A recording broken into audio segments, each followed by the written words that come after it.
You our prayers as we come to pay our final respects to Socorro and to take her body for burial.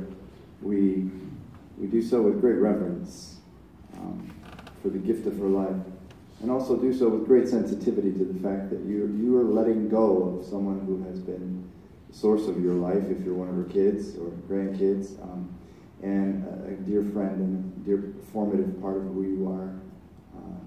And so we carry you in prayer as well. We pray for those who've gone before us, but we pray for those who remain. I was looking at the first reading when I was looking at the reading that you chose, the first reading, I just am moved by it. And actually, no one's picked that reading for a funeral for a long time. So it was fresh for me. And the whole vision of a new heavens and a new earth.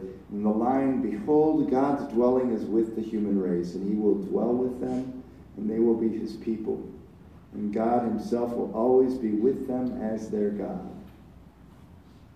I believe the secret of Christian joy is discovering that truth, that God has made his dwelling among us and remains with us. God choosing us as his people, dwelling among the human race. This is the mystery of Christianity. This is where our hope lies.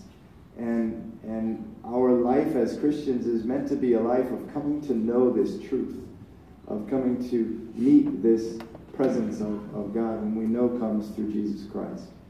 And so coming to know him is central to, it is everything of who we are as Christians. If we know about him, it doesn't really do it. It's knowing him. And when we know him, what happens is that which God has placed within us that is good and true and beautiful becomes amplified. And so when we come together for a funeral of someone who's beloved as Socorro is beloved, we look for those signs. The signs of the goodness that God has placed in someone, which reminds us of God with that person. And I didn't know until I saw in the obituary that she had been a preschool teacher for 22 years.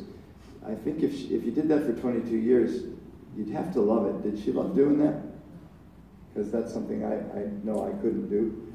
But I think about the patience that it must take to do that, and the gentleness. And I think of the way that I remember Socorro as a classy lady who was those things: gentle, faith-filled, patient.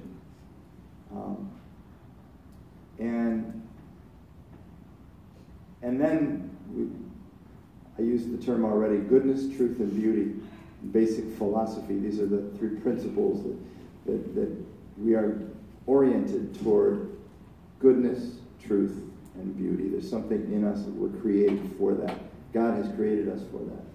And so I think of her love of beauty and her artistic sense, her creative sense. Whether you were saying, Diane, this morning, that if something needed to be fixed, it didn't have to be like major things like big art projects, but if something just needed to be fixed, she had creative ideas about how to do it.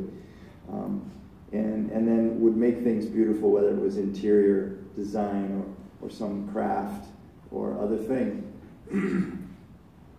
I also think of her cooking and her baking. I had a mother who was a great baker as well, of the Hungarian tradition. And so I know the value of that for a family. And what a gift that is, because I also know so many people who say, oh, I cook, but I don't bake.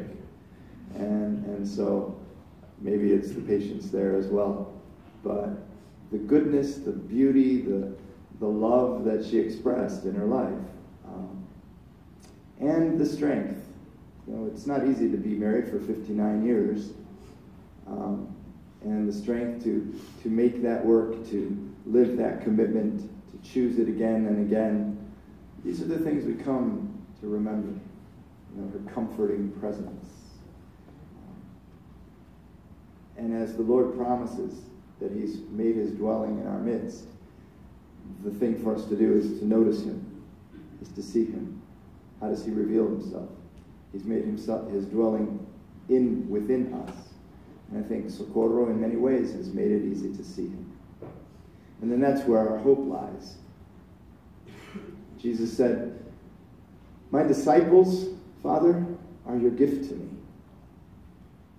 That's how Jesus has always thought of Socorro. She's your gift to me, Father. And he says, I wish that where I am, they may also be with me, that they may see my glory that you gave me, because you loved me before the foundation of the world, and that means he's loved us in that same way. And so even though we mourn, even though there needs to be tears, we come here as a people of faith, become grateful for the gift that she's been, and we come with great hope, because we are a people who believe in the continuity of life. And so even though we have to face the finality of death, we also come to celebrate that we believe she lives. And Jerry, I think you said this morning you woke up with a sense of peace, or a sense of comfort this morning. And I can't help but think that she whose faith has been strong all her life is in the presence of the Lord and praying for all of you this very day, so that you can know that peace, so that you can know this Lord who has made his dwelling in our midst, and also then live in the hope that sustained her to the very end. May the Lord receive her. May the Lord's mercy embrace her. May she know everlasting life.